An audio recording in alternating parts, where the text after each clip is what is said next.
In this video I want to share with you, well, how Omeda Studio were able to beat its competitors and become the only Paragon remake, I'm sorry if I'm calling it Paragon remake, some people don't like this phrase, among all the others, by just basically not rushing it.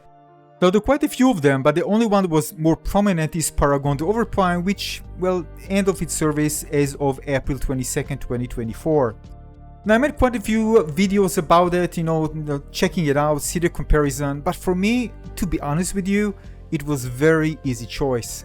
I've chosen Predecessor, although again I did participate in the test and I also again played the game because again I wanted to decide which one I'm gonna eventually choose. I'm not gonna split my time between those two games, I knew it ahead of time. Now many will swear that Agora, the legacy map, was Paragon at its peak. And that's the map with some adjustments, of course, that Overprime chooses to go with. So with Paragon, we started with the legacy map, and that was replaced by Monolith on December 6, 2016. Again, we are talking about Paragon.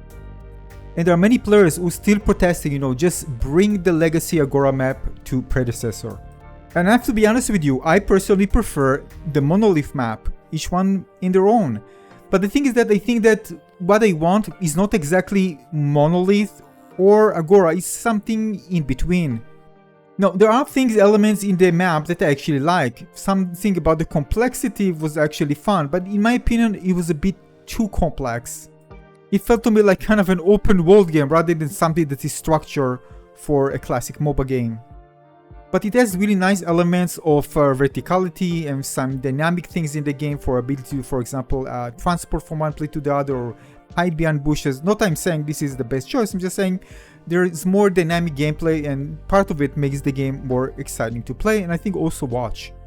But I think this is something that really nailed it for me. What you see here, by the way, is Predecessor, the recent one as of the time making this video. And I just love this map and I really enjoyed it, and this is for me for kind of, I want to jump into a gameplay session and have fun in a classic MOBA game. I just prefer this map hands down. I still saying, and I'm raising my voice, that I want more dynamic aspect of the game to make it more exciting to play. So I hope that they will add more features to the map, but again, it's a core map design, I prefer it over the legacy one. Now, as a player who loved Paragon, I really wanted like one of them to be very successful and I gave both of them a try. Even both of them successful, but we can talk about this in a moment. The thing is that when I played Paragon Overprime and then Predecessor, why it was such an easy choice for me just go with Predecessor, I mean, it was like almost instantaneous. Well, there are a few things. First of all, when it comes to gameplay, it felt different. When it comes to mechanics, I remember using, for example, Gadget. It felt odd. It felt that the mechanics are just off, not connecting well. I don't know. I went to Predecessor, it was just amazing. So I really felt it when playing with different characters. Something there just didn't connect. I think it felt clunky, just wasn't right for me, straight from the beginning. The other thing is that the game Overprime felt very broad. It didn't feel like a MOBA game, it felt like more like a hero shooter in terms of pace. Like, their lanes don't matter, people just living the lane and just attacking each other, and then it takes like a minute and then everybody just keep group fighting and that's it. Where are the lanes? Where the importance of the lanes? They're like almost not existent. You can even see there's only one single tower and one inhibitor before you reach the base in Overprime. Where in Predecessor, you have two of them. So for me, the gameplay, the strategic gameplay of the classic MOBA felt better when playing Predecessor compared to playing Overprime, Paragon Overprime. It felt great to play as a jungle or any other role in the game. By the way, I didn't like the option to hide in the bushes. It just felt like people, what they're doing is just hiding, and it's very predictable. If people, you can see them on the map, they're probably hiding as well. So it's just like, just waiting, more waiting, and other people observing and waiting, and just ruin the pace of the game in general for me. Now, the thing is that eventually, back to the topic, the idea is to find what works and of course improve it as the game continue being tested. But if you are really going full in, you basically don't give yourself a lot of time to actually do that. And there are of course expectations for a game that is already released and already monetized upon to deliver. So for me, Overprime wasn't even feeling finished, although it's like, finished game. With a Predecessor, the developer mentioned that for them it's gameplay first. Now it seems like, right, just what they're actually saying. I mean, what do you mean gameplay first? Is it an excuse you can't keep up? No, it wasn't. They really want to make sure that they are nailing their gameplay correctly. And that's exactly what they are doing, and they're doing an excellent job doing it. Now you need to understand it's not easy to succeed, even for Predecessor. And the only way for them to succeed is being able to deliver a gameplay experience that felt like fresh, exciting for both fans of Paragon and also new players who are searching for something a bit different compared to other mobile games they're actually playing. And of course the more personal third-person perspective give that fresh feel and look to the game. Now, Predecessor also faces competition from Smite, and there's also Smite 2 now coming soon. It's still in a closed beta, I think. So yeah, there is competition, and of course those two players will compete when it comes to player base. But again, Smite, of course, it's a much bigger game right now, and there's lots of followers. But for me, again, I play Smite. I personally didn't enjoy it compared to Predecessor. Again, I can only speak for myself. Predecessor was always the easiest choice for me to go with. So it will be hard for Omeda Studios to succeed. That's why they need to perfect the gameplay to make it super fun for players to play, and then build everything else on top of it. By the way, this is how Predecessor looked before that, before some of the changes, especially the UI changes. So look at that now. I'm going to show you how it actually looked after in the current state. So look at the top and at the bottom, and that's how it looks now. Pretty sure what changes will be added. I still think the UI needs changes for sure, but that's how it looks now. Again, how it looked before, and the current one again. Though the thing is that if I was a Omeda Studio, first of all, I want to make sure that I satisfy the needs, the desires for fans of Paragon, because this is the core players who will come and play and have fun and are most likely to enjoy the game because they enjoyed the Paragon before that. And these are the ones that should, well, keep the game alive, basically, and hopefully for more players to join in. And how do you do that? Basically, collect tons of feedback from players, both new players, because again you need to ask what you want, and also hear from Paragon fans and dedicated players what they want to see in the game, and try to combine all of that information, aggregate it, and make changes to the game to satisfy most of the players' needs. You won't be able to satisfy anyone, it never works like that, but at least, you know, the core, what players who actually play in the game, spend time in the game, really want to see in the game, what changes, how to make the game better. And to do this, you need time. You already need time because you need many players actually playing the game, spending lots of hours, and not just that, staying there and see the changes and react to the changes and give feedback. This takes months over months to collect, to analyze, to make changes and try again and do all the testing until you nailed it correctly. So how in the world you gonna do that when you are trying to rush things? It's impossible. The only reason is that you are very lucky to get it right the first time, but come on.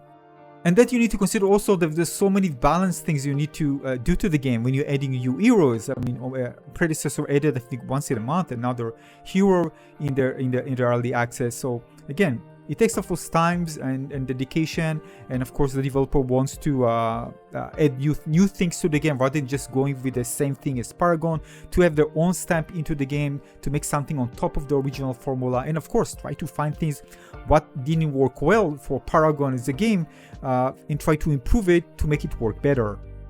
So you see, the mobile market is already overcrowded. The mobile genre was already highly competitive with established titles like League of Legends, Dota 2, which make it difficult for a new game to gain traction. And when you are bringing something new, you need to differentiate yourself compared to other mobile games, offer little to entice players away from established options. And I'm assuming that Omeda Studio knew that, especially with investment on their back, to make sure they're making choices that are actually based on data. They need to make very calculated iterations and optimize and make changes and balances. And if they add a new feature, again, they need to test it out and see if it works. It takes a long time. Still, you're going to add things into the game to satisfy the core player base, they're actually playing the game to give them something extra to enjoy, so they can keep being inside the game and not leave and just wait until the game is out, because they need them, they need their feedback.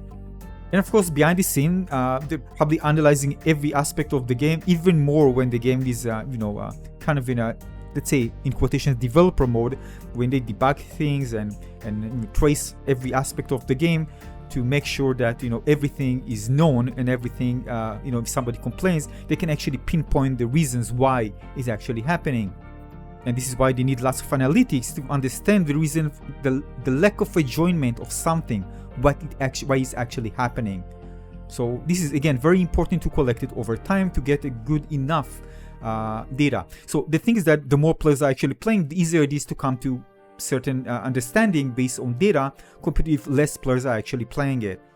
So you can say, all right, I'm just going to open up for everybody, but eventually, by the way, they did when to flip free to play, but they want to make sure that when it does go free to play, even in early access, it's still in a good situation enough to not deter players from actually leaving immediately, and many of those who actually leave probably won't even come back.